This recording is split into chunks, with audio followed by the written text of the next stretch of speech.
உயிர் வாழ முள் கூட ஓர் பறவையின் வீடாய் மாறிடுமே.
அழகி,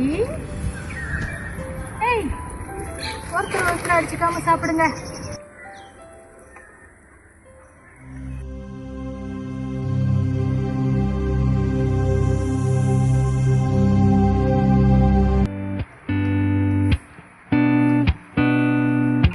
பசங்களா, காலையில அம்மா வரத்துக்கு முன்னாடி நீங்க எனக்காக வந்து வெயிட் பண்ணிக்கிட்டு இருக்கீங்களா? யோசிக்காதீங்க, எனக்கு அம்மாக்கு உடம்பு முடியல, கொஞ்சம் கண்ணு அசந்துட்டேன், அதான் லேட்டு.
யார் மணி?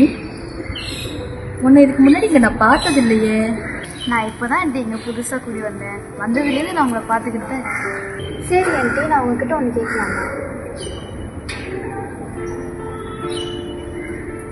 கேளுமா.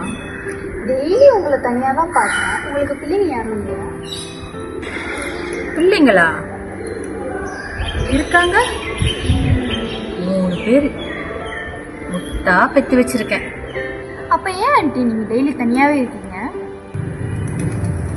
நானா தனியா இருக்கனா? யாரு சொன்னா? அதான் இவங்களா இருக்காங்களே. தினம் தினம் நான் கூப்பிடாமலே எனக்காக வந்து காத்திருக்கிற ஒரே ஜீவன் இவங்க எல்லாரும் தான். இவங்கள விட வேற என்ன துணை வேணும்னு நீ நினைக்கிற? நீங்க சொல்றத பார்த்தா உங்க பிள்ளைங்கெல்லாம் உங்களை வந்து பார்க்க மாட்டாங்க. அவங்கள நான் பார்த்து 10 வருஷம் ஆச்சு. என்னைக்காவது ஒரு நாள் பேர பிள்ளைங்கிட்ட பேசணும்னு ஆசை இருந்துச்சுன்னா நானே ஃபோன் போட்டு பேசுவேன். 10 வருஷமா? அப்ப உங்களை வந்து யாரும் பாக்குறது இல்லையா? பார்த்தாங்க. என்னோட இபிஎஃப் காசு, இன்சூரன்ஸ் காசு எல்லாம் இருக்கிற வரைக்கும் பார்த்தாங்க. அதெல்லாம் முடிஞ்ச பிறகு அவங்கவுங்க வாழ்க்கைய இப்ப பார்த்துக்கிட்டு சந்தோஷமா இருக்காங்க. ச்சே, காசு இருக்கிற வரைக்கும் பெத்தவங்கள பார்த்துட்டு இப்போ அம்போன்னு விட்டுட்டு போறதெல்லாம் ஒரு வாழ்க்கையா? அவசரப்பட்டு என் பிள்ளைங்களை நீ திட்டாதம்மா. இது அவங்கவுங்க வாழ்க்கை. எல்லாரும் சந்தோஷமா இருக்கணும்ன்றதுதான் பெத்தவளோட ஆசை. என்னைக்காவது ஒரு நாள் வருவாங்க. அவங்க வரலன்னா கூட நான் வருத்தமே பட போறது. எனக்காக நான் பெக்காத பிள்ளைங்க இவ்வளோ பேரு தினம் தினம் இருக்கும்போது எனக்கு என்ன கவலை? நான் இப்போ இயற்கையோட வாழ பழகிக்கிட்டேன். அது மட்டும் இல்லை, இந்த வாயில்லா ஜீவனை கூட வாழ்ற வாழ்க்கை எவ்வளவு சுகமா இருக்கு. அது உனக்கு தெரியுமா? மன்னிச்சிருங்க, நமக்கு யாரும் இல்லைன்னா இப்படி கூட வாழலான்னு நீங்க எனக்கு புரிய வச்சுட்டு. ஆமா, உன் அப்பா அம்மா எங்க இருக்காங்க? நானும் உங்களை மாதிரி தான் இருக்கு. எனக்கும் யாரும் இல்லை.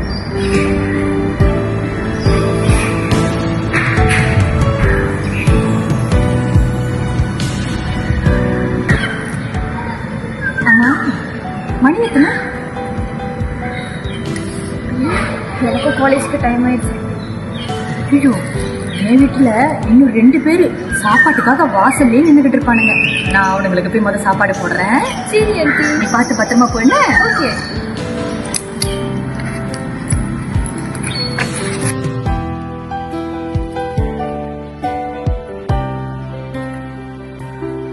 ஏ பாப்பா, கொஞ்சம் நில்லு. உன் பேர் என்னன்னு சொன்ன? கிஷா. கிஷா, ரொம்ப நல்ல பேரு. அம்மா ஒன்னு சொல்றேன், கேக்குறியா? இந்த உலகத்துல யாருமே தனியால் கிடையாது. உனக்கு யாரும் இல்லைன்னு சொல்லிட்டு வருத்தப்படாத. நீயும் என்ன மாதிரி இயற்கைய நேசிக்க கத்துக்க. இந்த மாதிரி வாயில்லா ஜீவன்கள் மேல அன்பு காட்ட பழகிக்க. பாத்தியா, எவ்வளவு நேரம் சாப்பாடு போட்டோம் எனக்காக கத்திக்கிட்டே இருக்கான் பாரு நிப்பாட்டாம.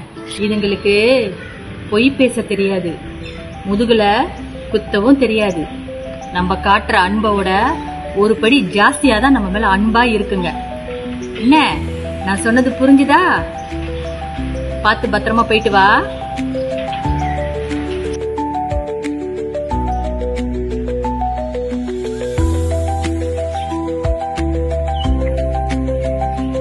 என்னையா ரொம்ப பசிக்குதா? கொஞ்சம் இரு, அம்மா வந்துடுறேன். ஏ கருப்பி, அந்த பக்கம் போவாத, கீழே விழுந்துருங்க. டேய், ஏன்டா அவகிட்ட சண்டை போட்டுக்கிட்டு இருக்க? ஓ,